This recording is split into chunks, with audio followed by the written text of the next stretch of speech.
نو اختیار خو تاسو له د ملک آئین او قانون درکړی دی ترقۍ سره ځئ مسلم لیگ له ووټ ورکوئ وایو او دا شعر ورته ډالۍ کوم چې راځئ راځئ هر کله راشئ ستړي مشئ په خیرونو راغلی راځئ راځئ هر کله راشئ ستړي مشر په خیرونو راغلی او ستاسو د هر هغه قدم بلا به واخلمه زه زمونږ علاقې ته چې په کومه قدمونو راغلی مینا د وردګو د چینو په شان خوږه ده مینا د وردګو د چینو په شان خوږه ده چینو کې ملاوټ وي دا بغیر ملاوټه خوږه ده فرضا به درته ځان خاورې ایرې کم فرضا به درته ځان خاورې ایرې کم خو د زور خبره مه کوه وردګ یم اعوذ بالله من الشیطان الرجیم بسم الله الرحمن الرحیم د ټولو نه مخکې زه د شیرزمان لالا انتهایی شکریه ادا کوم حضرت خان لالا چې نن په دې علاقې ته دې ښایسته علاقې ته زه په ژوند کې په لومړي ځل رالم موږ ټول وروڼه یو خو د دوی دغه ورورۍ هغه مینه وه محبت و نعمان خان هم دلته کې ناست دی نو په دې باندې داسې الفاظ نشته دی چې زه د دوی شکریه ادا کړم زه تاسو انتظار وکړو د هغې معذرت وکړم د هغې دا پروګرام ما باندې اچانک راغلی او چونکې زما په هزاره کې اخاګرام کې پروګرام و او د هغې نه سیده راغلی ما نو چا انتظار کړی مشرانو بزرګانو د تکلیف رسېدلی د هغې دپاره معذرت خواهی ما زه چونکې الیکشن دی ټول سیاسي امیدواران ولاړ دي د مختلفو پارټیانو نه زمونږ هم پاکستان مسلم لیگ نون نه د دې حلقې نه ملک نعمان خان ولاړ دی او یاسر خان ولاړ دی زه صرف دا یو پیغام ورکول غواړم نه د چا سپکه وایو نه د چا بده وایو خو صرف دا یو اپیل کوم عوامو ته چې په دې ملک کې په 8 فروری 2024 باندې بیا محمد نواز شریف صاحب حکومت را روان دی زه د بهر ملکونو نه علاوه د پاکستان په هر ضلع شکر الحمدلله په هر ګوټ کې ګرځېدلی یم نو چې زه وګورم د ټولو نه د پسماندګۍ حوالې سره چې زه د خپله ضلع کمپیر کړم د نورو اضلاعو سره د چترال هغه سر او بیا دیر منځ نو په چترال کې چې کوم صورتحال دی د ترقیاتي کارونو و زمونږ په دیر کې څه دی نو سړي ته پې لږ افسوس راځي خدا یو خبره کوم چې زه چېرته لاړ شم او چا څه کار کړی نو په هغې به رانه خفه کېږئ نه د هغې تعریف کوم نه ده ملک نعمان زما کشر ورور دی د ملک صاحب فرزند دی هغه زمونږ د پارټۍ مشر دی قابل احترام دی د هغې د پاکستان مسلم لیگ نون دپاره چې څومره قربانیانې دي شاهد دومره به د نور چا نه وي نو زه تاسو ته دا یو اپیل کوم چې بس تاسو هره پارټي به زما کړي جماعت اسلامي له م اپرچونټي ورکړله پیپل پارټۍ به پکې کړی تحریک انصاف په 2018 کې وکړو نو صرف دا ځل زه دا وایم چې اجتماعي ازسې ووټ زه صرف د پاکستان مسلم لیگ نون د مشرانو د نظریاتي خلکو نه غواړم زه خاص کر د دې نوجوانانو نه غواړم نن سبا په دې ملک کې چې کومه دی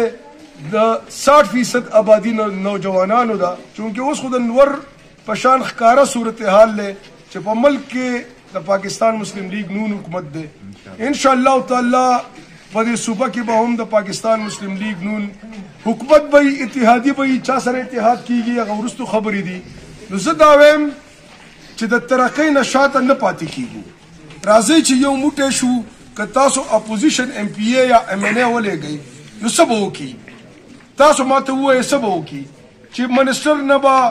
حلقې دپاره 15 کروڑ روپۍ چېرته په کال کې والي یا به 15 کالو کې والي یا په اپوزیشن قومي اسمبلی کې د اپوزیشن ممبر ناست دي نو څه به وکړي هېڅ هم نشي کولی او زمونږ چې کوم مسایل دي او کوم مشکلات دي یقین وکړه دا د اربونو روپو کار دی زه چې د کومو مشکلاتو سره او د الله نه دا دعا ګویم چې الله پاکه هغه بوج را باندې نه چې سبا مونږ خپل مشر ته خپل کشر ته کوزګور یو چې موږ تاسو ته ویل چې وروره د هر څه در لشنه باغ کوو او د ملک معاشي صورتحال هم داسې دی چې هغه هر چا نه پټ پنه نه ده دلته کې کېدای شي سرکاري ملازمین به ناست دي مازر او دا یو دی نو د هغوی تنخواګانې نشته خو چلو د الله نه به دعا کوو یو امید به لرو او انشاءالله کله هم چې دا ملک داسې یو بحران تولیدلی دی نو میا محمد نواز شریف صاحب چې کله وزیر اعظم جوړ شوی دی نو دا ملک یې د بحران نه ایستلی دی که زه تاسو ته ووایم چې په 2018 کې جی ډي پي ګروت 6% و که هغه حکومت نه وی لرې شوی نو نن شاید چې 10 12 13 14 15 کې وی دغسې انفلیشن ریټ د مهنګایي 3% ته راغلی وه د بهر نه انویسټمنټ را روانو خو بس یا سازش ورته ووایو یا د دې ملک یا زمونږ بدقسمتي ورته ووایو او منتخب وزیر اعظم چې کومه دی هغه یې لرې که او پسې لرې که چېرې تا د زوی نه تنخوا نه ده اخیستې دا په عین کې نشته کور دی دلته زما یینه زما ډوکې اوسېږي او دا هم زما دپاره ډېره د غټه اعزاز خبره ده چې دوی په ما باندې فخر کوي او زه دلته راوستم زه په دوی باندې فخر کوم دلته به د مختلف اقوامو نور خلک هم ناست دي ټول زمونږ دپاره قابل احترام دي خو دا یو ځل اعتماد اخرنی اپیل درته کوم دا په پاکستان مسلم لیگ نون باندې وکوئ پرون ما میا صاحب ته په دغه کې دعوت هم ورکو سوات کې خو هغه وی چې چېرې زما د چترال پروګرام شیډیول جوړ شو نو انشاءالله تعالی زه به په دیر کې سټاپ ورکوم خو حالات او موسم کېدای شي چې د دې خبرې دغه ونه کړي او خبره هم درته وکړه ښه ښکاره چې یاره به یې کار مونږ وکړو ما خپلې ضلعې لا په 15 کالو کې 35 ارب روپۍ د میا محمد نواز شریف صاحب نه راوړلي دا اوس تاسو منئ که نه منئ دا او د هغې درته د منډیټ نه بغیر د هغې درته زه تفصیل وایم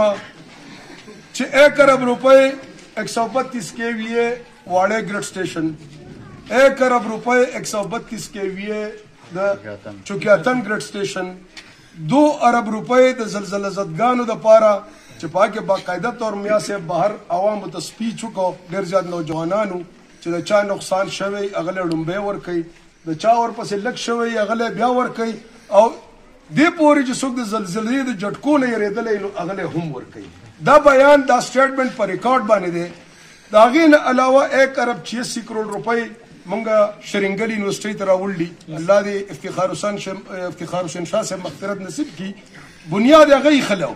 د پیپل پارټۍ ګورنمنټ صرف یو کار کړی دی چې د شرنګل یونیورسټۍ نه بېنظیر بټو یونیورسټۍ جوړه کړله ښه خبره ده زمونږ یو قامي لیډره وه د قامي نه داسې ډېرې دغه دي او دا اوس په ELR کې نو دا موږ سره منډیټ نه و لواري ټنل کې 30 ارب روپۍ 30 ارب روپۍ لواري ټنل په یو کال کې چې کله راغی بریفینګ یې اخیسته او بیا ورته ویله چې یو کال پس به زه راځم او ټنل به مکمل غواړم نو داسې ده چې زمونږ مسایل او مشکلات داسې دي خاص کر د نوجوانانو دپاره چیلنج دی چې دا د کرونو معامله نه ده الله دې په دې ملک او په دې قام باندې رحم ورکړي او الله دې میا صاحب له عمر ورکړي ځکه چې هغه داسې یو لیډر دی چې امت مسلمه پې اعتماد کوي بهر دنیا پې کوي چاینا یې پې کوي افغانستان یې پې کوي سنټرل ایشین چې څومره ممالک دي هغه یې پې کوي نو زما صرف دا یو مقصد دی چې چونکې د ترقۍ وخت را روان دی نن وګورئ د چکدرې نه چې تاسو چتراله پورې بهترین روډ باندې ځئ دا د میا محمد نواز شریف صاحب او د انجینیر امیر مقام صاحب تحفه چې کله په 2014 کې زما کور ته راغی او د روډ حالات یې ولیده نو NHA چیرمن سره زما د کور نه خبرې وکړې نو مونږ عجیبه صورتحال دی خلک د حکومت نه چېرته میګا پروجیکټ غواړي چېرې زما نوجوان پکې نوکر شي یا موټر وی غواړي یا ایکسپریس وی غواړي یا ښه یونیورسټي غواړي یا ښه کالج غواړي زما دا 40 کاله په سیاست کې وشو زه خو چې چېرته ورشم خلک ټرانسفارمر ته محتاج دي زمونږ نه غټه مطالبه پلاستیک یوه بوجۍ راله راکوي سوري د سیمټو پیپ راله راکوي او ټرانسفارمر نشته او بجلي نشته نو ستاسو نه زه تپوس کوم چې د دې مسایلو حل څه دی مرکزی پارټي مرکزی حکومت نو زه ستاسو ډېر زیات مشکور یم خاص کر نوجوانانو ته دا اپیل کوم چې راځئ یو موټی شئ انشاءالله تعالی تاسو له به روزګار هم راځي معیشت به هم بحالېږي دا کومه مهنګایي چې ده دا به هم ختمیږي نو په دې خبره باندې زما 100% یقین دی او په دې خبره کې څه دو رایې نشته که تاسو د بل چا انتخاب کوئ نو اختیار خو تاسو له د ملک آئین او قانون درکړی دی 8 فروری باندې دا فیصلې ستاسو په لاس کې دي ترقۍ سره ځئ مسلم لیگ له ووټ ورکوئ پسماندګۍ سره ځئ نو ډېر شی نورې پارټیانې ولاړې دي هغې باندې اعتماد وکړئ ډېره مننه